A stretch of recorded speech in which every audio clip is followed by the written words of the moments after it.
إن الحمد لله نحمده تعالى ونستعينه ونستغفره ونعوذ بالله من شرور أنفسنا ومن سيئات أعمالنا من يهده الله فلا مضل له ومن يضلل فلا هادي له وأشهد أن لا إله إلا الله وحده لا شريك له وأشهد أن محمدا عبده ورسوله صلى الله وسلم عليه وعلى آله وأصحابه أجمعين. أيها المسلمون عباد الله، قال الله تبارك وتعالى: يا أيها الذين آمنوا اتقوا الله حق تقاته ولا تموتن إلا وأنتم مسلمون. أما بعد، فإن أصدق الحديث كتاب الله، وخير الهدي هدي محمد صلى الله عليه وسلم، وشر الأمور محدثاتها، فإن كل محدثة بدعة، وكل بدعة ضلالة، وكل ضلالة في النار. أعاذنا الله من البدع والضلال والنار جهنم. أيها المسلمون عباد الله، أيها الإسلام وجه الله سبحانه وتعالى، leo hii kwa idhni ya Allah subhanahu wa ta'ala tupo katika mwaka mwingine wa hijiria, mwaka wa 1447, tukiwa katika mwezi mtukufu wa Muharram, leo ikiwa ni tarehe 3. Ndugu zangu katika imani, mwezi wa Muharram ni katika miezi mitukufu kama nilivyoashiria hapo nyuma. Mtume sallallahu alayhi wasallam anasema: inna az-zamana qad istadara ka hay'atihi yawma khalaqa as-samawati wal arda as-sanatu 12 shahran minha 4 hurum. Mtume alayhi salatu wasalam anasema hakika ya zama zinazunguka katika muhimili wake tokea pale ambapo Allah aliumba mbingu na ardhi. Mwaka mmoja una miezi 12, na ndani ya miezi 12 imo miezi 4 ni mitukufu. Mtume akaitaja akasema Dhulqa'da wa Dhulhijja wal Muharram, akasema wa 3 mutawaliyat, miezi 3 inafuatana ni Dhulqa'da na Dhulhijja na mwezi wa Muharram. Kisha akasema wa Rajab Mudhar, na mwezi wa Rajab ambao unaegemezwa katika kabila la Mudhar baina Jumada wa Shaabana, ambao unapatikana baina ya mwezi wa Jumada al-akhir na mwezi wa Shaaban. Kwa miezi mitukufu ni 4, ni mwezi wa Dhulqa'da, mwezi wa Dhulhijja, mwezi wa Muharram na mwezi wa Rajab. Kwa hiyo sasa hivi tumo ndani ya mwezi mtukufu, na hii inaonyesha juu ya ubora na ukubwa wa mwezi huu wa Muharram. Ndugu zangu katika imani, miongoni mwa fadhila za mwezi huu wa Muharram ni tahrimul qital fihi, ni kuharamisha vita ndani yake. Ni haramu kwa mtu yoyote kupigana vita ndani ya miezi mitukufu ukiwemo mwezi wa Muharram. Allah anasema wala tadhlimu fihinna anfusakum, na wala ndani ya miezi 4 mitukufu msidhulumu ndani yake nafsi zenu, maana yake msipigane vita ndani yake. Hii yote inaonyesha juu ya ubora na utukufu wa mwezi wa Muharram. Ndugu zangu katika imani, Mtume sallallahu alayhi wasallam amezifanya ibada zote kuwa ni tawqifia.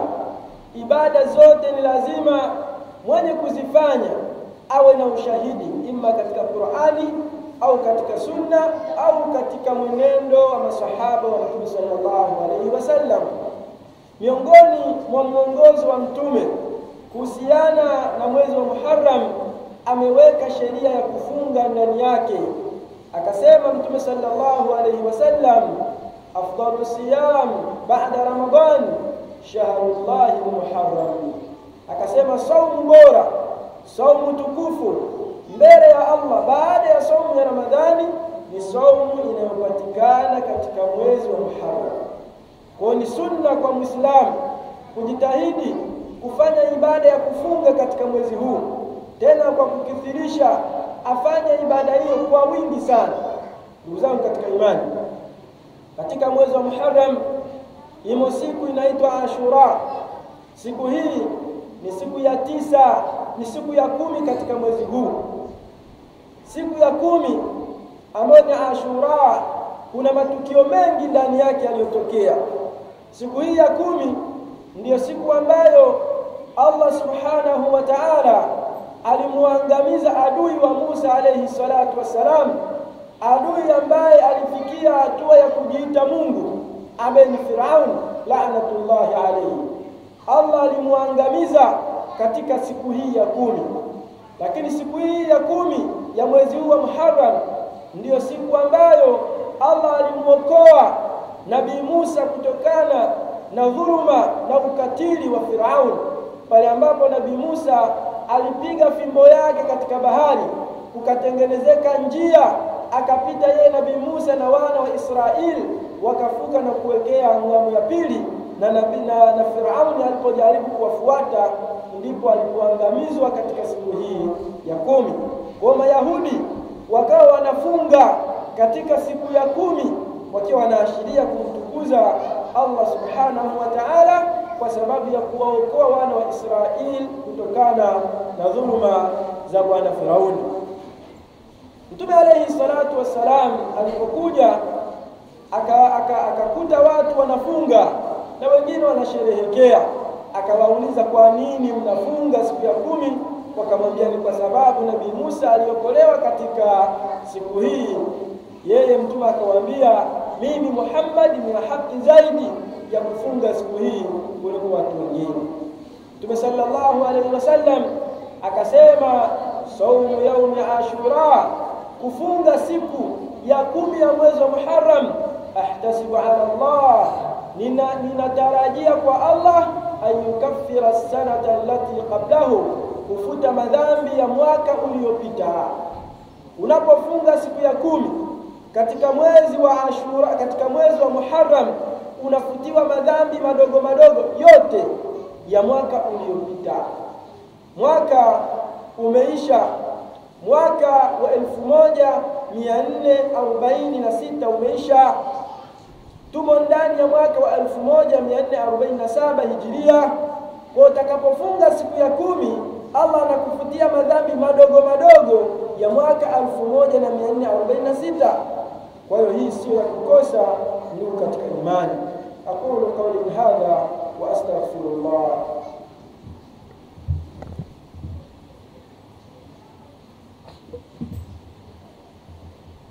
Innal hamdalillah nahmaduhu ta'ala wa nasta'inuhu wa nastaghfiruh wa na'udhu billahi min shururi anfusina wa min sayyiati a'malina. Amma ba'd. اللهم صل وسلم على حبيبنا المصطفى محمد بن عبد الله وعلى آله وأصحابه أجمعين، منهم الصحابة أبو بكر وعمر وعثمان وعلي رضي الله عنهم أجمعين. Ndugu zangu katika imani, tunaendelea na hutuba ya pili tukiwa tunauangazia mwezi huu wa Muharram.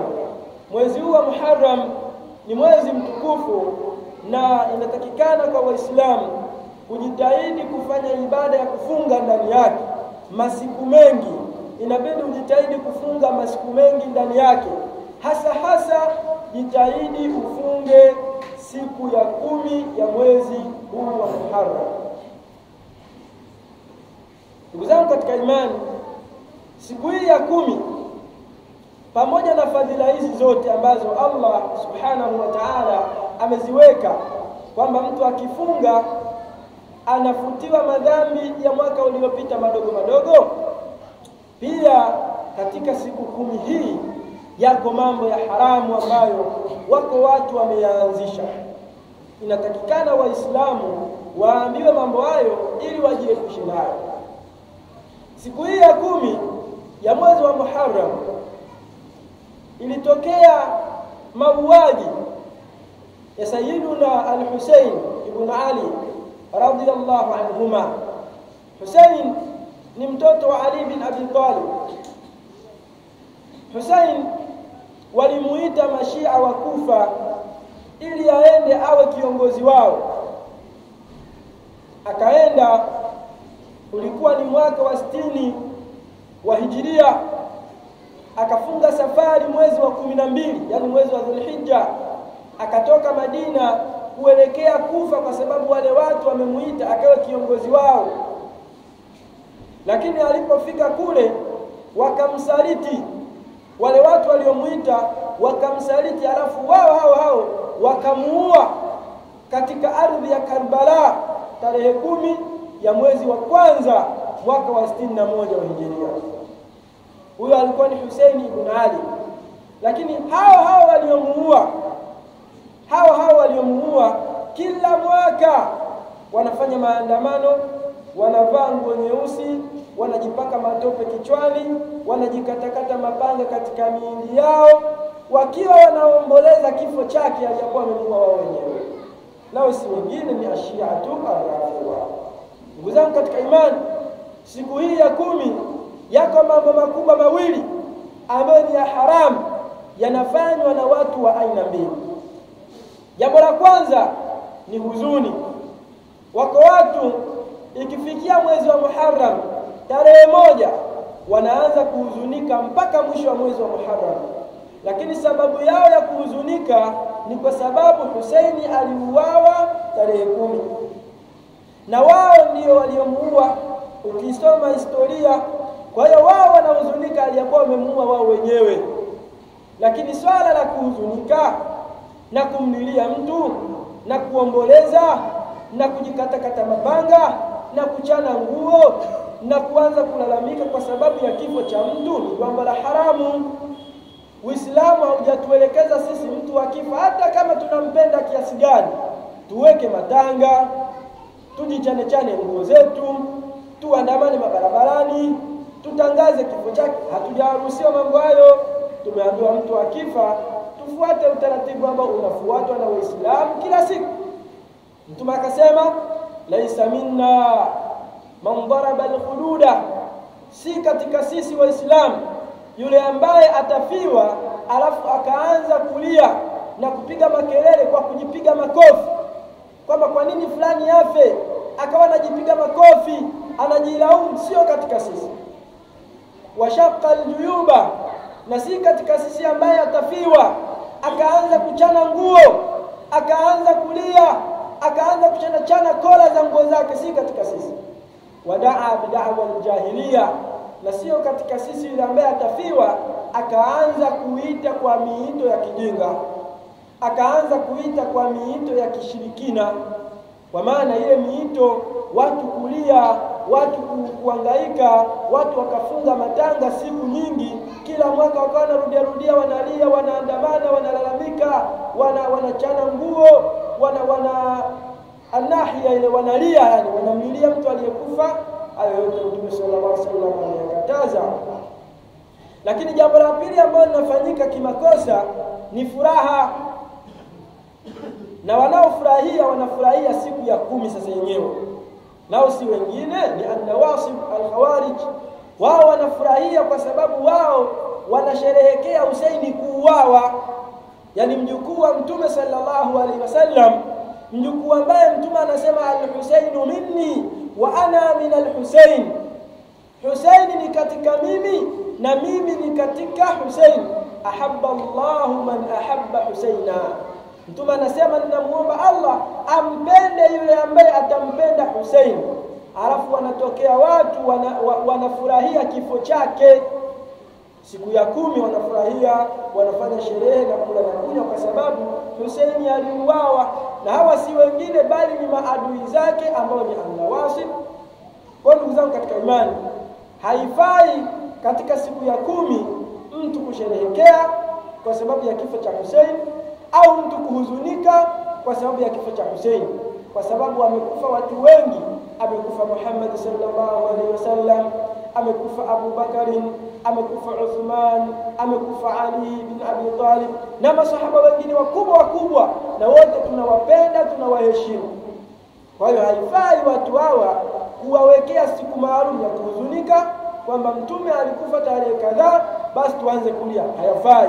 Sisi inabidi tuwaombee rehema na maghfira kama Allah alivyotuambia, walladhina ja'u min ba'dihim, na wale waliokuja baada ya masahaba, yakuluna, wanasema, yani sisi tuliokuja baada ya masahaba tunapaswa tuseme hivi, rabbana ighfir lana, ewe Mola wetu tunaomba utusamehe, wali ikhwanina alladhina sabaquna bil iman, na tunakuomba uwasamehe ndugu zetu ambao wametutangulia katika imani, ambao ni masahaba wa Mtume sallallahu alaihi wasallam. Na Husaini ni katika masahaba, kwa inabidi tumuombe dua, tukimtaja tuseme radhiyallahu anhu.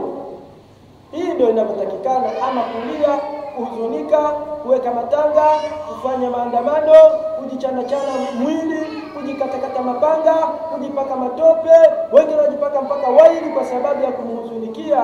Hayo si mambo yanayofaa katika dini. Ndugu zangu katika imani, nisirefushe hutuba.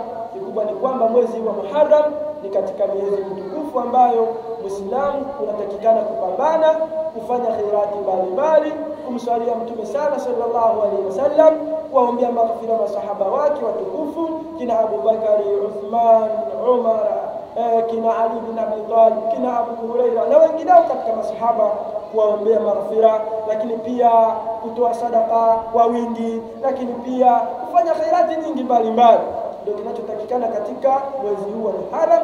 Kikubwa kufunga, kwa sababu imekuja sunna ya kufunga katika mwezi huu, kufunga masiku mengi, kwa sababu Mtume anasema bora ya saumu baada ya Ramadhani ni saumu ya mwezi huu. Usifunge wote, lakini funga siku nyingi, lakini usisahau kufunga siku ya 10 ya mwezi wa Muharram. Rabbana atina fid dunya hasana wa fil akhirati hasana wa qina adhaban nar wa qina adhabal qabr wa qina adhabad dayn. Allahumma yassir lana kull asir, Allahumma ighfir lana warhamna, anta mawlana fansurna ala alqawmil kafirin. Allahumma ighfir lana warhamna, anta mawlana fansurna ala alqawmil kafirin. Allahumma a'izz al-islam wal muslimin wa adhill al-kufra wal kafirin. Allahumma ighfir lana wa li ikhwanina alladhina sabaquna bil iman, منهم أبو بكر وعمر وعثمان وعلي وسائر أصحاب محمد صلى الله عليه وسلم. أقيموا الصلاة.